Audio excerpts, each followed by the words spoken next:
सुप्रभात बच्चों, कैसे हैं आप सब।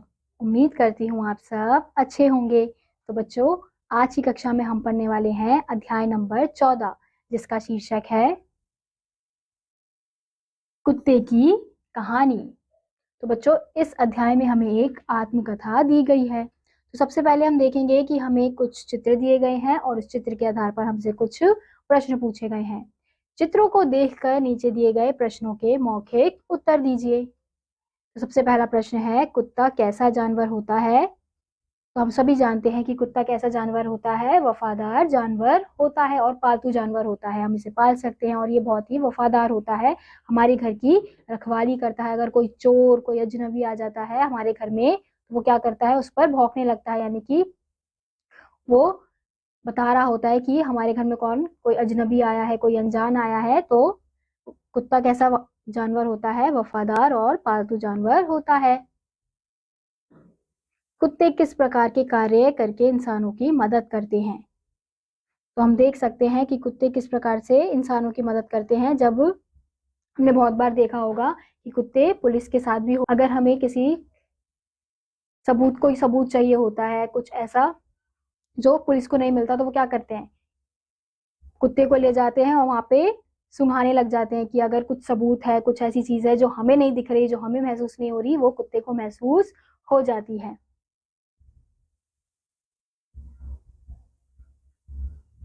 और वही जब घर में चोर चक्के कोई आ जाते हैं तो कौन मदद करता है, कुत्ता ही मदद करता है। अगर घर में कुत्ता होता है तो जो चोर है वो भी डरकर भाग जाते हैं। अब अगला प्रश्न है, क्या आप किसी जीव जंतु को पालना चाहते हैं। तो बच्चों, आपको बताना है कि अगर आप किसी जीव जंतु को पालना चाहते हैं तो यहाँ पे बताना है हाँ या नहीं। हमें पशु पक्षियों के साथ कैसा व्यवहार करना चाहिए, उनकी मदद किस प्रकार करनी चाहिए। तो हमें पशु पक्षियों के साथ प्यार के साथ व्यवहार करना चाहिए, उन्हें किसी भी प्रकार का हमें दर्द नहीं देना चाहिए, हमें उनके साथ अच्छा व्यवहार करना चाहिए। और हम उनकी मदद किस प्रकार से कर सकते हैं, जैसे अभी ठंड का मौसम है तो आप ठंड में क्या कर सकते हैं, उनको कोई कपड़ा दे सकते हैं, ताकि जो बाहर ऐसे कुत्ते घूमते हैं, जो जानवर घूमते हैं, उनको ठंड ना लगे, क्योंकि उनके पास तो वैसे ही कपड़े वपड़े कुछ होते नहीं है। तो अगर आप उनकी मदद करेंगे तो वो ठंड से बच सकते हैं। और अगर कोई ऐसा जानवर है जो रोज आपके घर के बाहर आता है, तो आप उसे खाना दे सकते हैं, पानी दे सकते हैं, तो उससे क्या होगा, उनकी मदद हो जाएगी। इसी के साथ अब हम अपना पाठ शुरू करते हैं। तो बच्चों, इस पाठ में कुछ शब्दों का प्रयोग किया गया है, जैसे भाड़, बेदर्द, सन्नाटा, गड्ढा और प्रायश्चित। जब मेरा जन्म हुआ तो मेरी आंखें और कान बंद थे, इसलिए नहीं कह सकता कि बाजे गाजे बजे, गाना बजाना हुआ या नहीं। मुझे तो कुछ सुनाई नहीं दिया। हाँ, जिस बिछावन पर मैं लेटा था वह रुई की भांति नरम था, सर्दी जरा भी नहीं लगती थी। मैं अपने दिल में समझ रहा था किसी बड़े घर में मेरा जन्म हुआ है, लेकिन जब आंखें खुली तो मैंने देखा कि एक भाड़ की राख में अपनी माता की छाती से चिपका हुआ पड़ा हूँ। हम 4 भाई थे, दो दो चितकबरे और एक काला था। मैं भूरा था, उस पर मैं सबसे छोटा और सबसे कमजोर। तो बच्चों, ये जो कहानी है वो कौन सुना रहा है, एक कुत्ता अपनी अपनी कहानी सुना रहा है। तो वो बता रहा है कि जब उसका जन्म हुआ था तो वो कैसा था, ना उसकी उसकी आंख और कान दोनों ही बंद थे, तो उसे नहीं पता कि गाजे बाजा बजा या नहीं, मतलब लोग खुश थे या नहीं थे। जब वो उठा तो उसने देखा कि वह एक बिछावन पर लेटा हुआ है। तो वो तो उसे बहुत मुलायम लग रहा था, तो उसे लग रहा था कि वो एक अमीर घर में पैदा हुआ है, लेकिन ऐसा नहीं था। हमें चित्र में भी दिखाया जा रहा है कि कैसे कुत्ते के बच्चे यहाँ पे लेटे हुए हैं अपनी माँ के साथ। माता भी हम लोगों के पास कम ही रहती थी, उन्हें खाने की टोह में इधर उधर दौड़ना पड़ता था। वे रात भर जागकर गांव की रक्षा करती थी। क्या मजाल कि कोई अनजान आदमी गांव में कदम रख सके।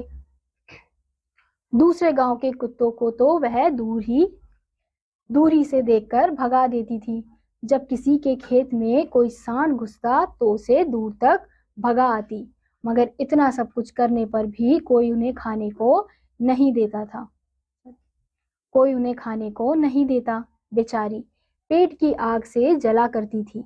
उस पर हम लोग की चिंता उन्हें और मार डालती थी।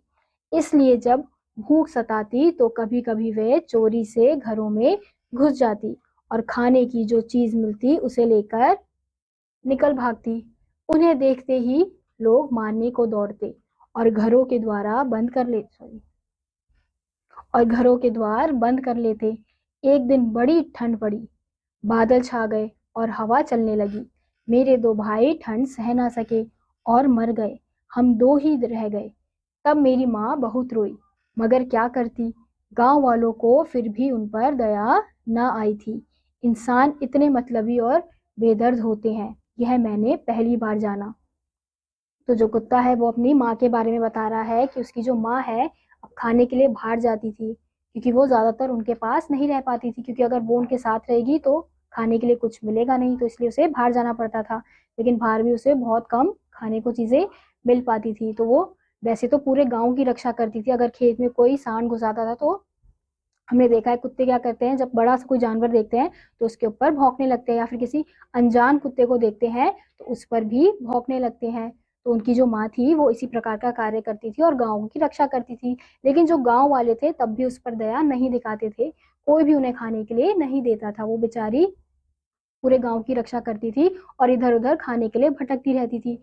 लेकिन जब उसे खाना नहीं मिलता था तो वो चोरी चुपके किसी के घर में जाती थी, तो उसे लगता था कि कुछ मिल जाए तो वो लेके आ जाएगी। लेकिन लोग क्या करते थे, उसे देखते ही वहां से भगा देते थे।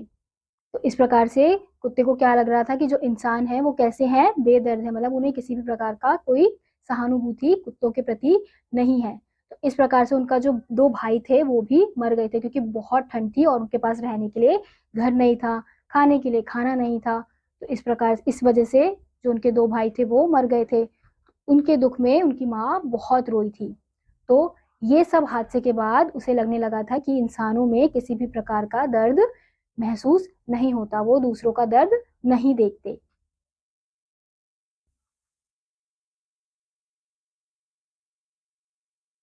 इधर हम दोनों भाई जरा बड़े हुए तो लड़कों ने हमसे खेलना शुरू कर दिया।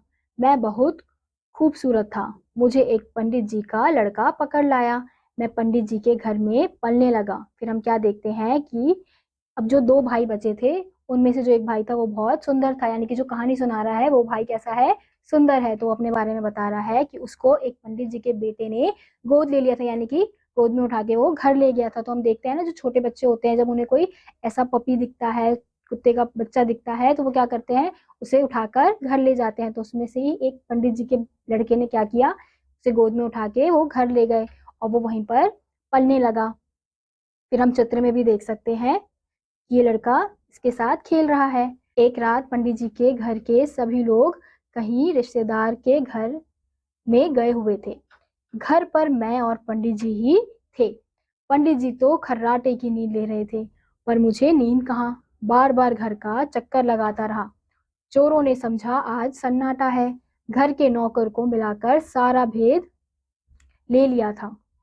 मैं आहट पाकर पिछवाड़े गया तो देखा कि एक दरवाजा खुला हुआ है और कुछ आदमी वहां खड़े होकर चौकन्नी आंखों से इधर उधर देखते हुए धीरे धीरे बात कर रहे हैं।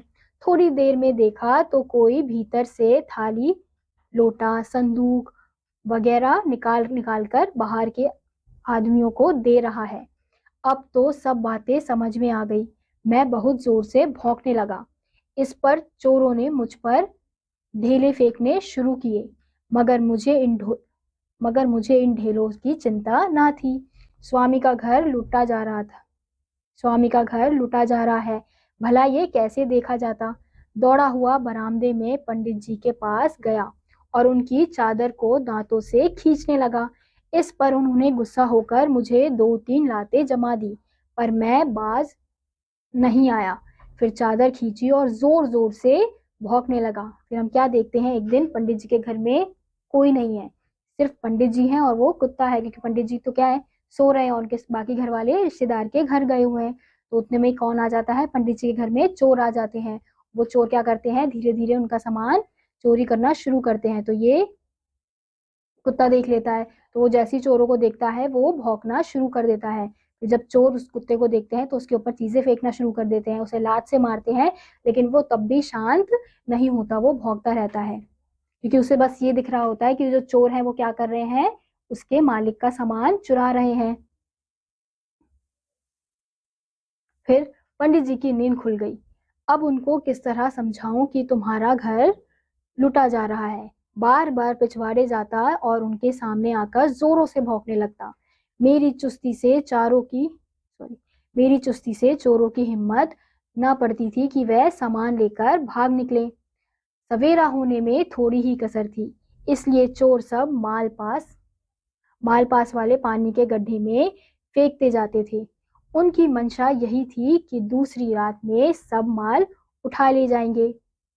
अब उसने पंडित जी की नींद तो खुलने की कोशिश की, लेकिन पंडित जी उठ ही नहीं रहे थे। और वो क्या कर रहा था, पंडित जी के सामने जाता, जोर जोर से चिल्लाता, भौंकता, और फिर जाके पिछवाड़े की तरफ, घर के पिछवाड़े की तरफ जाता, बताने की कोशिश करता कि उस तरफ चलो, उस तरफ चोर हैं। तो उसको देखकर चोरों की हिम्मत नहीं हो रही थी सामान ले जाने की।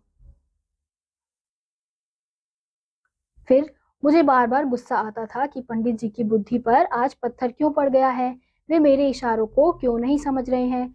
आखिर मुझे एक उपाय सूझा। पलंग के नीचे पंडित जी की लाठी पड़ी हुई थी, उसे मैंने अपने मुंह में उठा लिया और पिछवाड़े की तरफ बढ़ा। अब पंडित जी मेरा इशारा समझ गए, तुरंत लाठी लेकर पिछवाड़े पहुंचे तो देखते हैं कि चोर सामान उठाए लिए जा रहे हैं। वे घबरा उठे, उनके मुंह से केवल इतना ही निकला, चोर चोर। फिर हम क्या देखते हैं, जो कुत्ता है वो क्या दिमाग लगाता है। अब पंडित जी तो उठ नहीं रहे थे, तो उसने क्या किया, पंडित जी की लाठी ली और उसे लेकर भागने लगा। तो पंडित जी समझ गए कि वहां पे कुछ है। फिर जब वो जाके देखते हैं तो जो चोर है वो सामान लेकर जा रहे होते हैं। फिर जैसे ही पंडित जी उन चोरों को देखते हैं तो चिल्लाने लग जाते हैं, चोर चोर। चोर का नाम सुनते ही पकड़ो पकड़ो की आवाज चारों ओर से आने लगी। दम दम भर में गांव के लोग लाठियां लेकर इकट्ठे हो गए, मगर चोरों का पता नहीं था। मैं भीड़ को चीरता हुआ पानी के गड्ढे में कूद पड़ा और एकदम नीचे घुसकर तह तक पहुंच गया। संयोग से एक कटोरी मुंह में आ गई, उसे लेकर बाहर निकला तो मेरी बात सबकी समझ में आ गई। आदमी पानी के गड्ढे में कूद पड़े और थोड़ी देर में सारा सामान मिल गया। पंडित जी इतने खुश हुए कि मुझे उठा उठाकर छाती से लगाने लगे। सब यही कहते हैं कि यह पूर्व जन्म का कोई विद्वान रहा होगा, किसी पाप का प्रायश्चित करने के लिए इस जन्म में आया है। फिर हम क्या देखते हैं कि अब किसी को समझ नहीं आता कि वो सारा सामान लेके कहाँ भागे हैं। तो वो कुत्ता क्या करता है, जहाँ पर पानी की तरफ उन्होंने सामान फेंका होता है उसमें डुबकी लगाता है। तो एक जो कटोरी है वो अपने मुंह में लेकर पानी से बाहर निकलता है, तो सबको समझ में आ जाता है कि जो सामान है वो उस पानी के अंदर है। सब उसमें डुबकी लगा के सामान को बाहर निकालते हैं, तो सब खुश होते हैं कि इसने आज मदद की। और पंडित जी भी खुश होते हैं और उसे उछालने लगते हैं खुशी के मारे। फिर सब यही कहते हैं कि ये पिछले जन्म में कोई विद्वान रहा होगा, जो इस जन्म में पश्चाताप करने आया है।